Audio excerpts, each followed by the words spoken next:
Hey everyone, in this video we're going to take a look at chapter 25 from book 5 of De Bello Gallico. Now remember, book 5 is really talking about Ambiorix's revolt and the sort of uprising in the area of the Belgians, okay? So just to refresh your memory, part of the problem here is that in 54 BCE, Caesar has come back from his second expedition to Britain.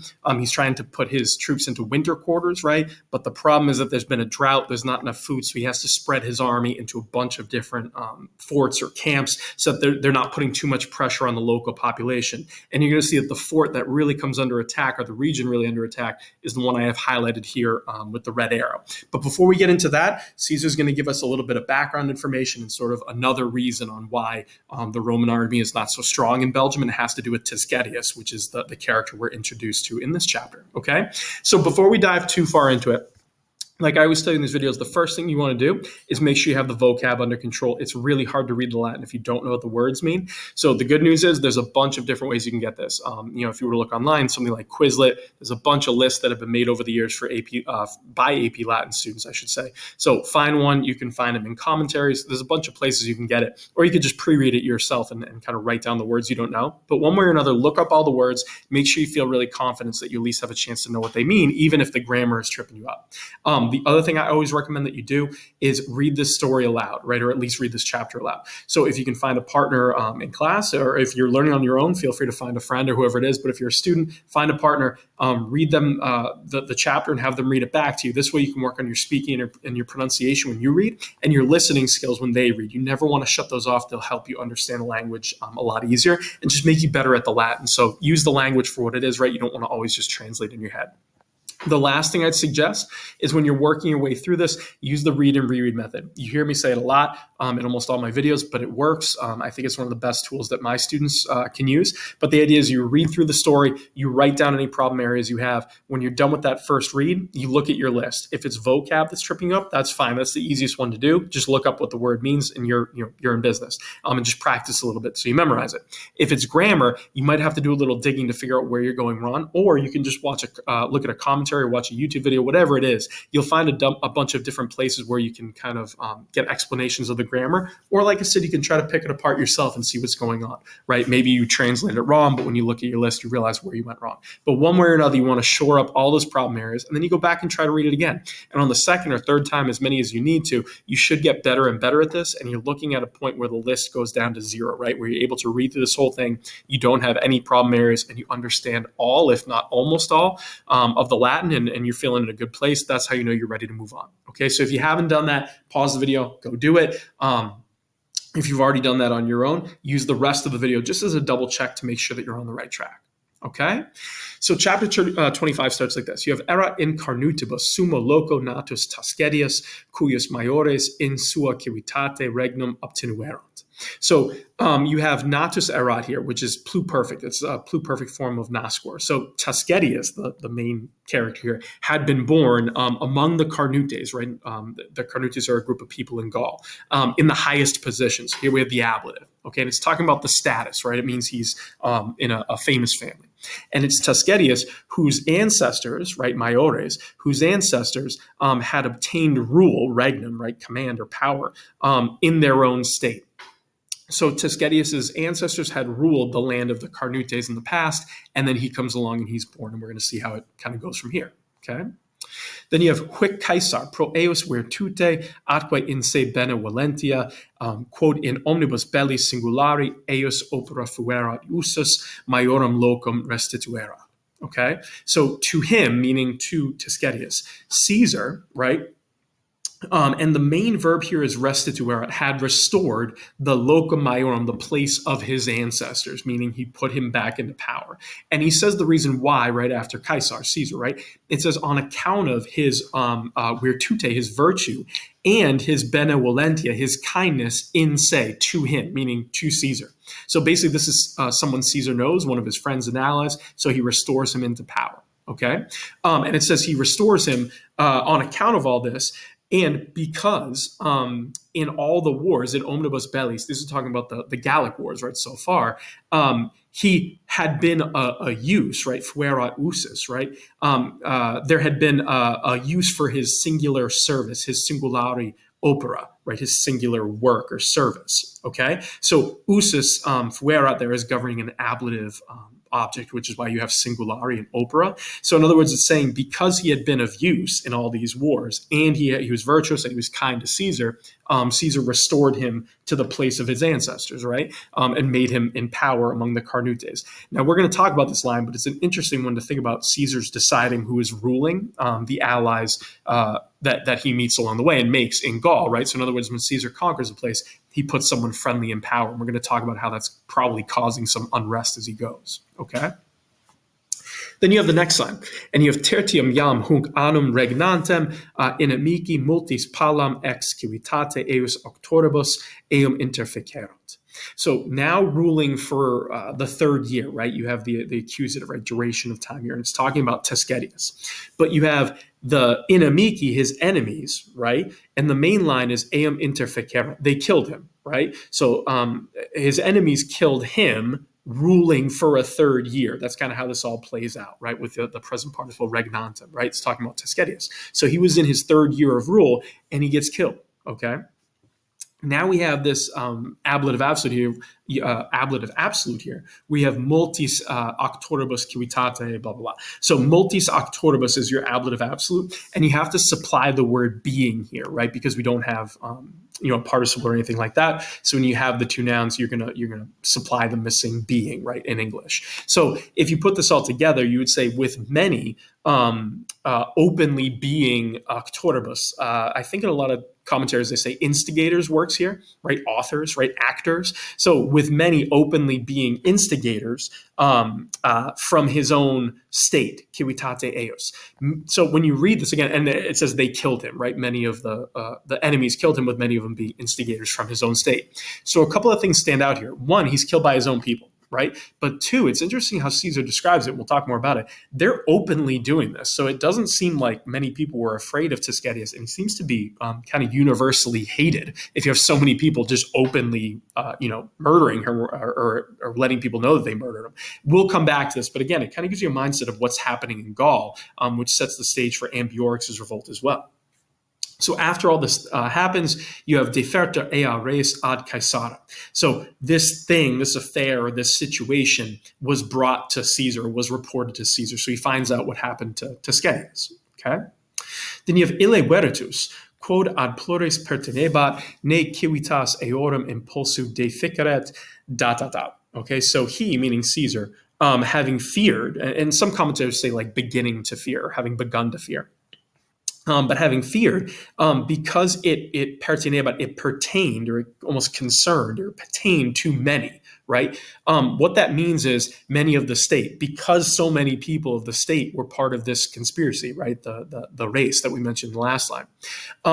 So that the civitas, right, the state, might revolt. So in other words, he's fearing because it pertained to so many people, and he's also fearing he's fearing that the state might revolt, deficere, right? The state might revolt because of the excitement, right? The impulsu, right? All this agitation happening. So Caesar's afraid that the land of the Carnutes is going to be an open revolt, and he's really afraid that so many people were just openly hostile and murdering Tescedius, right? That's sort of a slap in the face to Roman rule. Here's this ally that Caesar personally put in power, and he's been murdered, right? So Caesar's afraid of all this. Okay, so because of all this, you have Lucium Plancum cum legione ex Belgio celeriter in Carnutes proficisci iubet ebique hiemare quorumque opera cognoverat Tescedium interfectum hos comprehensos ad se mitere. Right, so you have a long finish to this line.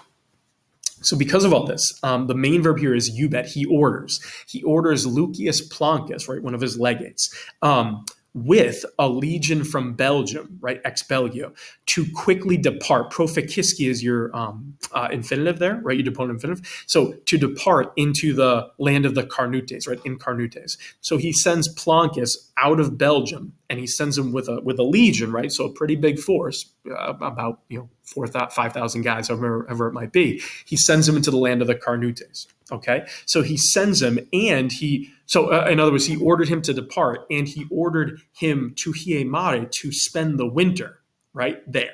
Okay. Now I'm going to hold off when you have quorumque here, this relative clause. You want to hold off on the end of it and go down to the comma here. And let's jump to hos comprehensos ad se mitere, because eubet is governing a few infinitives here. So if you follow kind of the train of thought, he ordered him to depart, he ordered him to winter, and he ordered him to send mitere at the very end, send to him, ad se meaning to Caesar, hos comprehensos, those having been arrested, meaning like the instigators. Okay, so he sends them to this land. He says, you're going to spend the winter, and you're going to arrest everyone and send them back to me. Okay, so it's to send back the those having been arrested, by whose effort, right? Opera quorum, right? By the effort of whom he had learned. Tuscedius rather was killed, right? Interfectum esse. So that part is a little bit trickier, right? That relative clause there. But again, the idea, and again, you have the indirect sort of statement here with Tuscedium would be the subject, but you have the perfect passive infinitive with interfectum esse. So I think it makes sense to reorder this. But the idea is, he says, go there and send me these people whom you've learned, and I believe he's talking about Plancus here had learned. Had killed Tuscedius, right? By whose effort he had learned Tuscedius was killed. Now, again, I believe he's talking about Plancus, not necessarily Caesar. So you can almost imagine Plancus going in as like a detective, find out who did it, get all the ringleaders, send them to me so they can be punished. Okay, but that line is definitely a little sticky. Now, if you look on the map here, you can see I've highlighted with the red circle the land of the Carnutes. And the thing you want to notice is it's definitely southwest of the Belgians, right? So Caesar's army is up in Belgium, right? And now he has to send an entire legion down to this region, the Carnutes, right? That center part of Gaul. So this would be a little bit of a problem, right? You have a problem area brewing and your army isn't there. So Caesar again has to split his force. So Plancus needs to move. This area, by the way, where the Carnutes are, that's right around the area where in a few years, Vercingetorix is going to lead his famous revolt, right? And the Averni, this whole thing. This area was very sort of sacred to the Gauls. So the fact that they're having sort of a revolt here is really important, right? It kind of shows that there's problems happening. This is going to be something that Caesar's going to have to deal with as he goes. Okay, so then we go on to the last line here to finish off the chapter, and you have interim ab omnibus legatis quaestoreque quibus legionis tradiderat certior factus est in Hiberna perventum locumque Hibernis esse munitum. Okay, so you have meanwhile. And the main verb here is certior factus, right? Factus est. So Caesar was informed. Literally, it says Caesar was made more certain, but this is one of his kind of turns of phrase that means he was informed, right? So meanwhile, Caesar was informed by omnibus legatis, by all his legates and his quaestor, right? Quaestore. These are the different sort of sub-commanders he has running his army. So he was informed by all of them, to whom he had handed over tradiderat legiones, legions, right? So he's informed by all these people to whom he had given his legions, right? And then you end with this part, which is a little bit tricky. It's a little bit of a wonky phrase here, right? So he was informed that you're setting up an indirect statement. So you have perventum esse here. Now, perventum esse is impersonal, which is something a lot of commentators will point out to you. It's a perfect passive infinitive, but it's impersonal. So it literally means something like it was arrived by them, or it has been arrived. In English, that's a little screwy, so it's easier to switch it. And again, this is something a lot of commentators tell you to do. Switch it to active and make it, he was informed that they had arrived. That makes a lot more sense in English to kind of make this work. They had arrived in Hiberna into winter quarters, right? So all his legates and his quaestor with all the legions, they've all made it into winter quarters. And the locum, the position, esse munitum, or munitum esse here, was fortified, right? Meaning it was built up and they built their wall and all these things.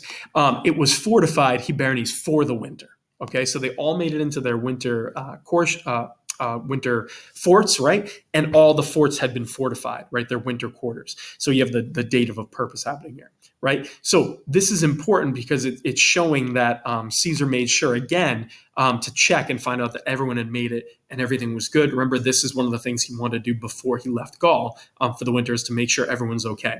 But you can already see there's some cracks happening here in terms of Gaul and kind of how rowdy they're about to get, right? Everything is not perfect, but Caesar's showing you that he feels, that everything is being done to the best that it can. So a couple questions to think about as you work your way through this chapter, right? There's a few things that kind of stand out. So one of them is we're getting this glimpse into how Caesar maintains control of Gaul. So remember, I told you he puts people in power like Tuscetius, these allies. And these allies he's put there are going to cause some problems, right? So in other words, Caesar can't keep his troops everywhere. So he has to make allies with the Gauls. But who are you going to trust? You want to put people in power that you can trust. Tuscetius is an important one, right? So Caesar knows him. He thinks he's been good. And he's like, yeah, I can trust this person.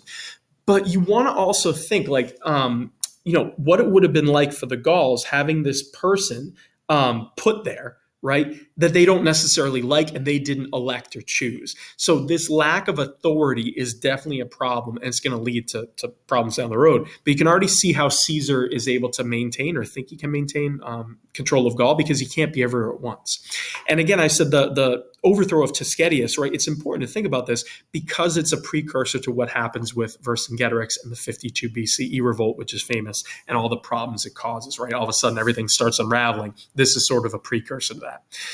Caesar's mindset towards the Gauls, is also an interesting one here because of the way he describes Tuscetius, right? On the one hand, he describes him as being, full of virtue and kindness towards him, all these things.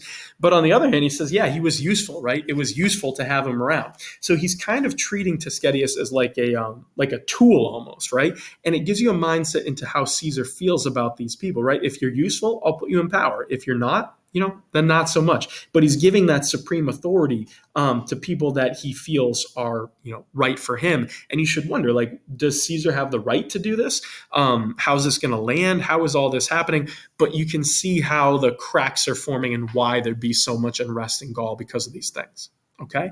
Another thing we mentioned, the openness of the revolt and the murder and the conspirators. The Carnutes, right, or at least the ones who murder Tuscetius, they are not afraid to do it. They don't seem to hide anything of it, and they're not really afraid of repercussions, right? They do it very openly, which again is showing the cracks of what's happening here.